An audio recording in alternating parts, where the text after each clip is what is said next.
Do you guys want to see a magic trick? These are the H8 headphones by Fifine. They are pretty good. I've got some things to say about them, but here's the thing, right? They come with this really cool feature where if you hold on really tight and shake it, the headphones actually just come straight off the box. Kind of crazy, right? You don't actually have an unboxing. I am a little bit conflicted about these. I don't know how to feel about them. I really wanted to be positive, but I think that these are actually going to be one of the first headsets that I turn the smiley face into a sad face. I don't think I can recommend anybody to buy these. Now, before we get into it, here's the actual unboxing that you guys seem to love so much, and then we'll dive into the nitty-gritty details and stuff.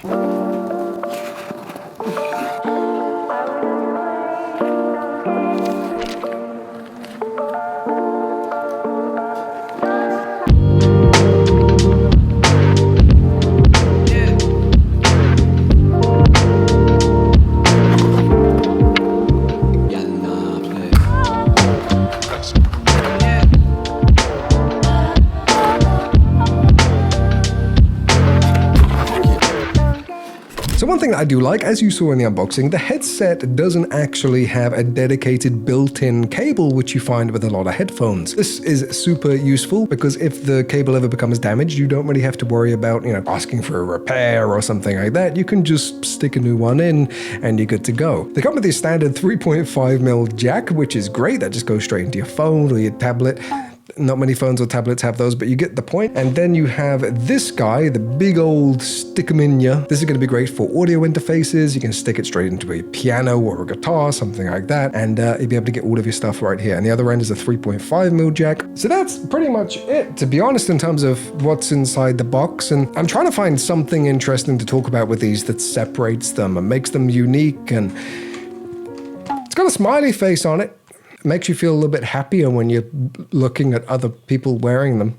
I do want to clarify at this point in the video that I'm not an audio expert, right? I don't know the ins and outs of what makes a headset great. I just know that I really appreciate audio and music and things like that myself. And these didn't impress me in terms of build quality, in terms of audio performance and stuff like that. I asked Fifine to send me two of these alongside two of these microphones right here, this is what you're listening to right now, because I'm starting a podcast and I needed good quality audio and I needed to be able to put some headphones on and be able to monitor what people are saying. If I take this and I stick a 3.5mm jack in here and then a 3.5mm jack in here or in the audio interface, I can hear my audio back in real time without any latency. And that is exactly what I asked for from Fifine. And for that purpose, thank you so much for supporting me. I don't want to seem like I'm kicking a gift horse in the mouth because Fifine sent me these gifts, but at the same time, I can't go out of my way and say, hey, listen, if you actually want to enjoy music through these things, I don't think you're going to be having a great time.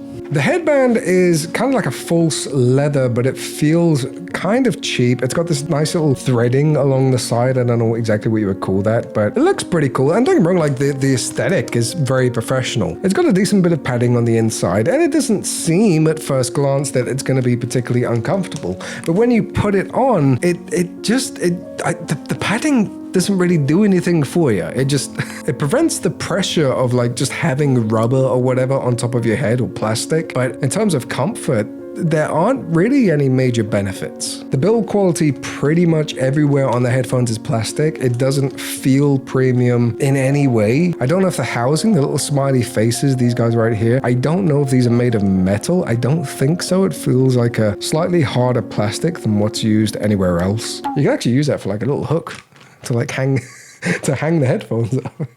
Don't do that. That's a terrible idea. And then the actual pads themselves, the ear pads, it's that false leather kind of texture, which normally I don't mind. But again, once they're on, and I've got a big head, so maybe that's half the reason why, but it feels like a kid's headset. Like this feels like something I would get from Poundland or a dollar store if you're in America or something like that. It feels cheap. Even when you adjust the size, and they do have adjustable hinges and stuff to bring it up or down, the padding doesn't feel like padding. It feels like a little bit of separation between the plastic and your head, and that's it. There's no added comfort or memory foam or anything like that. And again, I have a big head, but I feel like the ear cuffs themselves are not big enough. They should be wider and there should be a little bit more separation. I don't know, I'm trying to find something positive to say about it, and nothing is immediately coming to me. Like I said, for my purposes, in terms of the podcast stuff, being able to hear my own voice back and stuff like that, it's great. It works fine. But genuinely, if you're looking at buying these for producing music or listening to it or whatever, I hate being negative, man, but I can't tell you to go out and buy these. Audio quality is a mixed bag. I think that because these are studio headphones, right, you get an element of precision that you wouldn't get with something like these, which are my very old Sony headphones. I've had these for God knows how many years, and as you can see, there's no padding. If you compare the aesthetics of this guy right here, cheap little Sony headphones, to these big boys, like there's no question. The Fifine H8s look miles better than these little rink-a-dink things, right? But I don't know exactly how much these are at retail.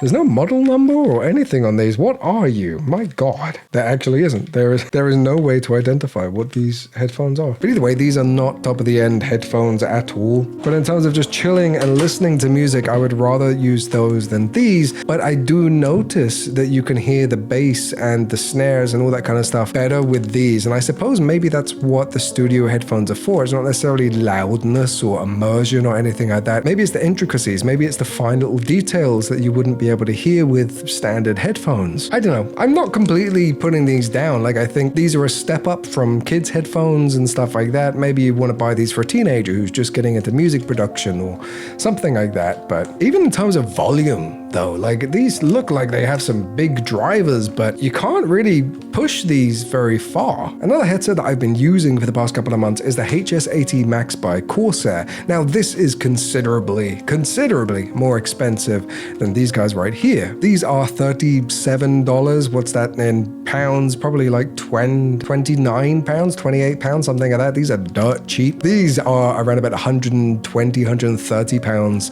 more expensive than that. So as you can see, a huge price difference, huge quality difference. I completely understand that, but I feel like Fifine could take a look at products like these and see the little adjustable headband type deal. That wouldn't cost much to manufacture, and I feel like that would be considerably better than what you have on the H8s. The pads here, a much larger amount of separation between the driver on the H8 and the driver on the Corsair HS80 Max. It also kind of bugs me that there aren't any manual controls on this headset, because like I said, I'm using this for the podcast, so these are going to be on my head the whole time. I'm going to be speaking into the mic, and what if my partner is too loud, right? How do I turn him down without reaching over here for the audio interface or doing things on the laptop? There is no way to adjust any volume or anything from here as far as I can tell, and that kind of sucks. Maybe it's not a big deal to most people, but for me it's an inconvenience that I feel like could have been mitigated by just throwing in an extra couple of pounds into the production. But I feel like I'm rambling at this point. Honestly, at the end of the day, I'm going to be using these because these suit my needs absolutely fine. If you're looking at getting these for the sake of a podcast, just being able to hear other people talk, absolutely go for it. But if you're getting them to game, if you're getting them to listen to music or anything like that, you can find better products at that price point. And honestly, I'm kind of taken aback because Fifine's products have always been top tier and great value for money. The microphone I'm using now is 70-ish pounds. It's incredible. It rivals the Shure SM7B, in my opinion anyway, and it's a quarter of the price, if not less. My other headphone, which is my daily driver, I'm only actually testing this one here for the podcast, but this guy here, made by Fifine, it's incredible value for money. It's great. I use this every single day. I just don't know why these don't live up to that same mentality of getting great value for money. Nonetheless, thank you Fifine for sending these out. I will be using these in the podcast because they meet those needs perfectly. I'll leave a link to Fifine's website where you can go and actually check out these headphones and learn more about them. Maybe there's some tech stuff that I didn't cover in this video. I'll also link to the Amazon store, so if you do decide to pick these up for the sake of a podcast or whatever, you can do so. And genuinely, if you get them, I hope that you have a good experience with them. It's just, for me personally, everyday use,